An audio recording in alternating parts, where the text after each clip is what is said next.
Bharatiya Janata party అధ్యక్షుడు పెద్దలు బండి సంజయ్ గారిని వేదికపైకి ఆహ్వానిస్తున్నాం. అలాగే పార్లమెంట్ సభ్యుడు సీనియర్ బీజేపీ నాయకుడు డాక్టర్ లక్ష్మణ్ గారు, మిగతా పార్లమెంట్ సభ్యులు, ఎమ్మెల్యేలు,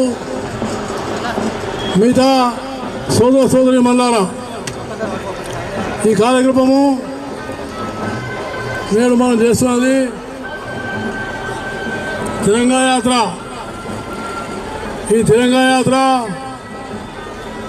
మనము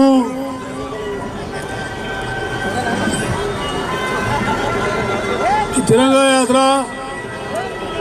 దేశ సమగ్రత, దేశ సమైక్యత, భారతదేశం యొక్క స్వతంత్ర కాలంలో కానీ నేడు కానీ చిన్నంగా నిలబడింది మన త్రివర్ణ పతాకమని నేను మీకు సభాముఖంగా మనం చేస్తూ ఉన్నాను. కాబట్టి త్రివర్ణ పతాకాన్ని ఇవాళ వందే మాత్రం 150 సంవత్సరాలు పూర్తి చేసుకున్న సందర్భంగా ఈ కార్యక్రమాన్ని నిర్వహిస్తున్నందుకు చాలా సంతోషం. ఎందుకంటే ఎప్పుడైనా దేశంలో ప్రతి పౌరుడు తన జాతీయ గీతాన్ని, తన జాతీయ జెండాను గౌరవించుకోవాల్సిన అవసరం ఉంది. ఆ గౌరవం రావాలంటే దేశభక్తి, జాతీయతా భావాలు పెరగాల. కాబట్టి దేశభక్తి, జాతీయతా భావాలకు ప్రతీకము తిరంగా జెండా.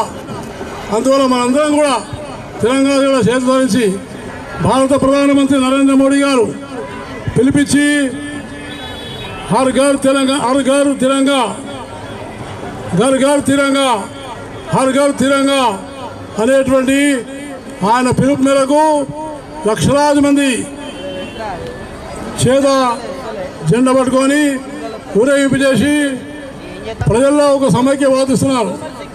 కాబట్టి నేను కోరుతున్నాను, భారతదేశంలో 140 కోట్ల మంది భారతీయులు అందరూ కూడా ఈ త్రివర్ణ పతాకాన్ని ధరించి దేశ సమగ్రతకు, దేశ సమైక్యతకు తోడ్పడాలని నేను భావిస్తూ ఇంత పెద్ద ఎత్తున భారతీయ జనతా పార్టీ నిర్వహిస్తున్న ఈ కార్యక్రమానికి నేను ధన్యవాదాలు తెలియజేస్తూ సెలవు తీసుకుంటాను.